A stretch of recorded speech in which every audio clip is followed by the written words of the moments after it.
புள்ளி விவரங்களிலும் தமிழ்நாடுதான் முன்னணியின் மாநிலமாக இருக்கு. அதனாலதான் நம்முடைய திட்டங்கள் மாநிலங்களும் தங்களுடைய மாநிலங்களுக்கு எடுத்துட்டு போறாங்க. தமிழ்நாடு வளர்ச்சி பாதையில மீண்டும் நடைபோடுது. ஒரு மாநில அரசு சிறப்பா செயல்பட்டு நாட்டுக்கே எடுத்துக்காட்டா இருக்குன்னா அந்த மாநிலத்துக்கு துணை நிற்க வேண்டிய ஒன்றிய அரசோட கடமை. ஆனா ஒன்றிய பாஜக அரசு எப்படிப்பட்ட அரசா இருக்கு? கொள்ளைப்புற வழியா தங்கள் வலதுசாரி அஜெண்டாவை செயல்படுத்த துணை நின்ற அதிமுக ஆட்சி போயிடுச்சு அப்படிங்கிற கோபத்தோடும் மறுபடியும் தமிழ்நாடு தலைநின்று நடைபோடுது என்ற பொறாமை உணர்வோடும் நம்முடைய செயல் திட்டங்களுக்கு திமுக அரசு தடையா இருக்க, தமிழ்நாட்டுக்கும் தமிழர்களுக்கும் காவல் அரணா இருக்குன்னு என்ற எரிச்சலோடும் எப்படியெல்லாம் இடங்கள் தர முடியுமோ, எந்த வகையிலெல்லாம் தடை கருக்களை போட முடியுமோ, எதையெல்லாம் செஞ்சு நம்மோட நிம்மதியை கெடுக்க முடியுமோ அதையெல்லாம் முன்வந்து செய்கிறாங்க. நம்மை சிறுமைப்படுத்த நினைக்கிறாங்க. நம்மோட உரிமைகளை பறிக்கிறதையும்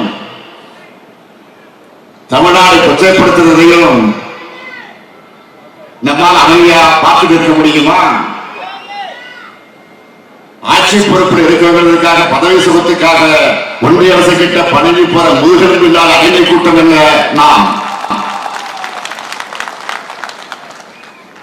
சுயமரியாதையும் இனமான உணர்வும் உள்ள திராவிட முன்னேற்ற கழகம்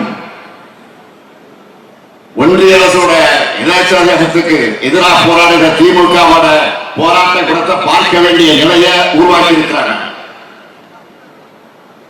இன்னைக்கு தமிழ்நாடு முழுக்க ஒன்றிய பாஜக கண்டிச்சு தமிழ்நாடு போராடும், தமிழ்நாடு வெல்லும்ங்கிற கண்டன பொதுக்கூட்டங்களை நாம நடத்திக்கிட்டு இருக்கிறோம். நம்மை பொறுத்த வரைக்கும் ஆளுங்கட்சியாக இருந்தாலும் எதிர்கட்சியாக இருந்தாலும் சட்டமன்றம், நாடாளுமன்றம், மக்கள் மன்றம்னு என்னைக்கு மக்களுக்கான குரலா ஒழிப்போம். வாதாடியும் போராடியும் நம்மளோட உரிமைகளை நிலைநாட்டுவோம் என்பதற்கு உறுதியேற்றுக் கொள்ளக்கூடிய கூட்டம் தான் இந்த மாபெரும் கூட்டம். நேற்று திடீரென மழை பெஞ்சிச்சு. இந்த கூட்டம் பாதிக்குமா என்ற ஒரு கவலை எல்லாருக்கும் வந்துச்சு, எனக்கு வந்துச்சு. அன்பகன் கலையிடம் தொலைபேசியில தொடர்பு கொண்டு கேட்டார். இல்ல இல்ல, எவ்வளவு மழை பெஞ்சாலும் சிறப்பா கூட்டம் நடைபெறுவதற்கான ஏற்பாடுகளை நம்ம 3 மாவட்ட செயலாளர்களும் அமைச்சர் நாசர், சந்திரன், ரமேஷ் ராய், அதே போல தொகுதியுடைய எம்எல்ஏ டிஜிஆர் எல்லாம் முனைப்பா செஞ்சுக்கிட்டு இருக்கிறாங்க. அவங்களுக்கு துணை நிற்கக்கூடிய அனைத்து நிர்வாகிகளுக்கும் என்னுடைய வாழ்த்துக்களையும் பாராட்டுக்களையும் இந்த நேரத்தில் நான் தெரிவித்துக் கொள்ள விரும்புகிறேன். இன்றைக்கு மாண்புமிகு பிரதமராக இருக்கக்கூடிய திரு நரேந்திர மோடி அவர்கள் பிரதமர் வேட்பாளராக அறிவிக்கப்பட்ட சமயத்தில் என்ன சொன்னார்? டெல்லியில் இருந்து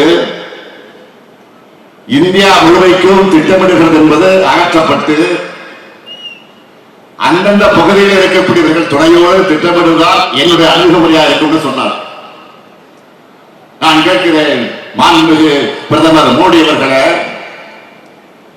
ஒரு காலத்தில் குஜராத் மாநிலத்துடைய முதலமைச்சராக இருந்த மாண்புமிகு பிரதமர் மோடி அவர்களே, கடந்த 10 ஆண்டு காலத்தில் நீங்க சொன்னபடி மாநிலங்கள்கிட்ட நடந்துகிட்டு இருக்கீங்களா? இல்லையே. அதுக்கு மாறா உங்களுடைய செயல்பாடுகளும் உங்கள் அமைச்சரோட அணுகுமுறையும் எப்படி இருக்கு? மாநிலங்களை எப்படி அப்படி மாநிலங்களுக்கு முக்கியத்துவம் கொடுத்து கூட்டாட்சி ஜனநாயகத்துக்கு மதிப்பளிச்சு நீங்க செயல்படுத்தின செயல்கள் என்ன? அதுதான் என்னுடைய கேள்வி. பிரதமராகும் போது நீங்க சொன்னது மறுபடியும் உங்களுக்கு நான் நினைவுபடுத்த விரும்புகிறேன். மாநில அரசுகள் டெல்லிக்கு காவடி தூக்குகிற நிலைமையை மாற்றி பிரதமர் சொல்லுகிறார், பிரதமராக ஆவதற்கு முன்பு சொல்லுகிறார், மாநில அரசுகள் டெல்லிக்கு காவடி தூக்குகிற நிலைமையை மாற்றி அதிகார பகிர்வுக்கு வழிகாட்டுவதுதான் என்ற அணுகுமுறையாக இருக்கும்.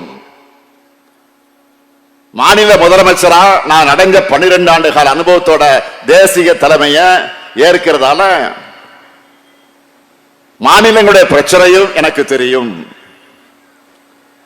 ஒன்றிய அரசோட முக்கியத்துவம் எனக்கு புரியும்னு சொன்னீங்களே, சொன்னபடி நடந்துகிட்டீங்களா?